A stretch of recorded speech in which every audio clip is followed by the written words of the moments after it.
What's up, guys? The Comics Kid 2099 here, and I am here to talk to you about a movie, Friday the 13th, Part 3. Over the last month or so, I've already talked about the first two Friday the 13th movies, and now here I am talking about the third one. And if you haven't seen my other reviews for the installments in this franchise, I will go ahead and tell you, I really didn't like either of the first two Friday the 13th movies. I felt like the second one was better than the first one, but the first one also had some elements that were better than the second one. But neither movie was a really great movie. I didn't feel like either one deserved to be as famous as they were. I definitely don't see this franchise. When I look at the first three movies, I really don't understand how this franchise had 13 or 14 installments over the years. There was an insane number of Friday the 13th movies, and based on the quality of these early movies, I really don't understand that. And that kind of gives you a tease as to what I thought of the third movie. I didn't really like it. In fact, out of the first three movies,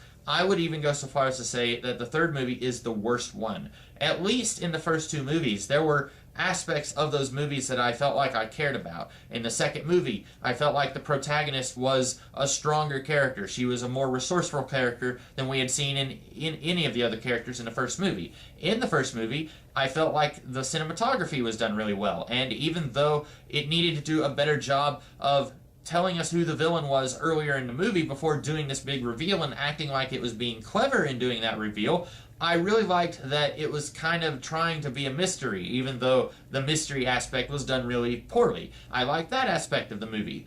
With the third movie, I feel like there is absolutely nothing here that I can latch onto. There is not a single aspect of this movie that I felt like was enjoyable at all.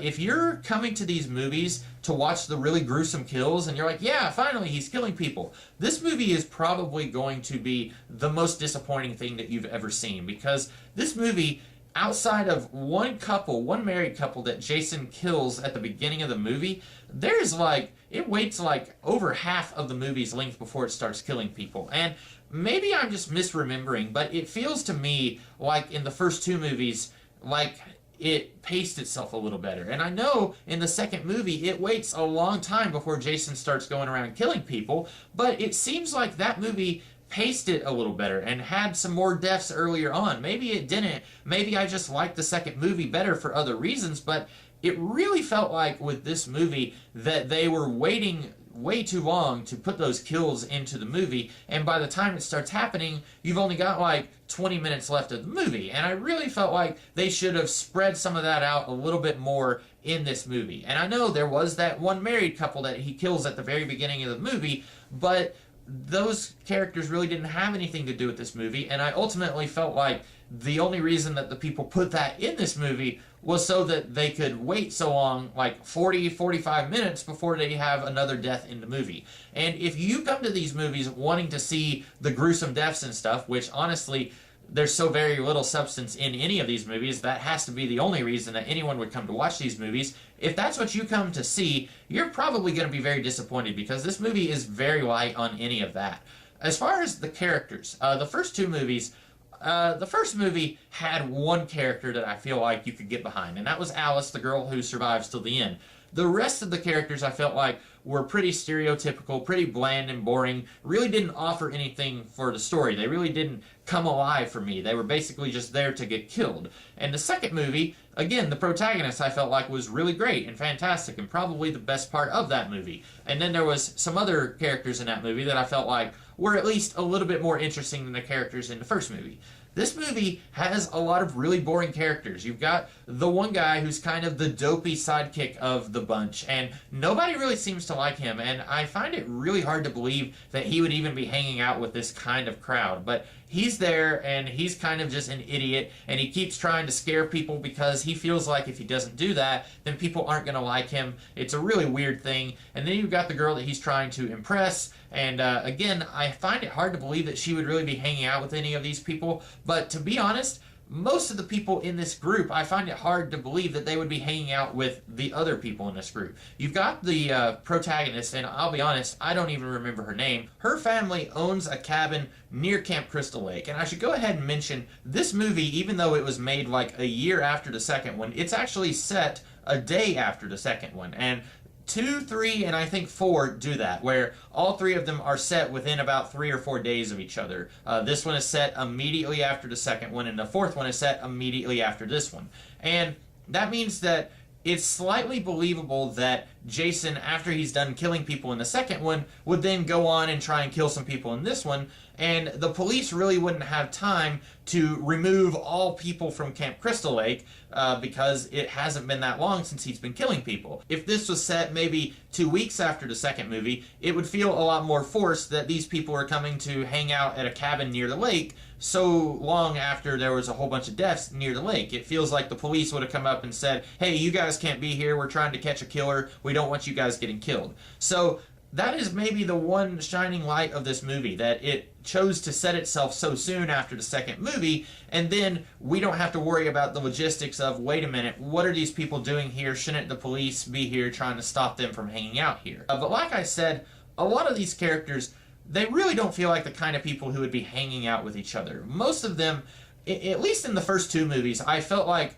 there was a reason that these people are hanging out with each other. In the first movie, they're trying to restore Camp Crystal Lake so that they can have a summer camp there. In the second movie, they're having kind of a boot camp for summer counselors to work at summer camps. In this one, they're not doing anything with the summer camp. They're just going up to a cabin to hang out. And the problem with that is, I don't really buy any of these people as friends. You have 2 people who are the token stoners. Then you've got the guy who I guess is a huge movie nerd, and he's the one that nobody likes, and I really can't believe that he's hanging out with these people. Then you've got the girl whose family owns this cabin, and she doesn't really have much of a personality. She is by far, out of all 3 of the last girl standings that we've had in this franchise, she is by far the least interesting. And then you've got her maybe boyfriend who she used to date and she's currently not dating, but they're thinking about getting back together, and he definitely doesn't seem like he's really interested in hanging out with any of these people. In fact, at one point he even says, yeah, I'm going to leave because I don't really want to be here. I don't want to be around these people who broke the window on my car. And then you've got the girl that the fat kid is trying to impress, and then you've got another girl, she's pregnant, and her boyfriend, and at this point it really feels like this movie is just kind of doing what the first movie did, where they're just throwing characters in there so that they can get killed, and none of these characters really have a personality or a whole lot of dimension. I would say, unfortunately, the only one who really has any personality is the kid who nobody likes, and I don't like him, so I really don't want to see him any more than these other characters do, and he's not even our protagonist. So the protagonist is not even the most interesting character in this movie. That's kind of a bad sign.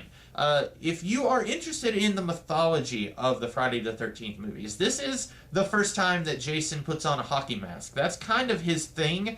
And in the first movie, of course, Jason is barely even in that. He's only in it in a weird little dream sequence. And then in the second movie, he wears a burlap sack and you barely even see him.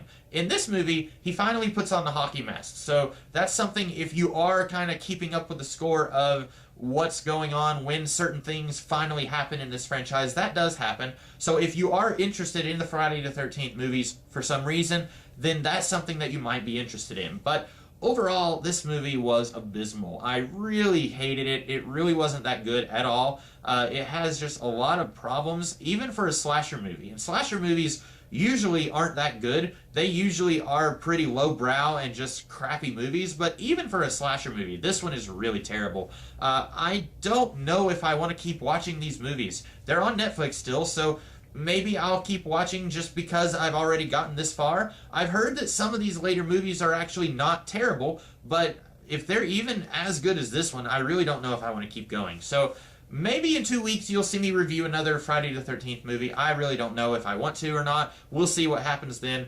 In the meantime, I hope that you guys enjoyed hearing me bash this movie and have really nothing good to say about this movie. I hope that you enjoyed that. If you did, be sure to like, share, comment, and subscribe. And I will be back later in the week with a different kind of video. So in the meantime, I hope that you guys have a great rest of the day. Catch you later.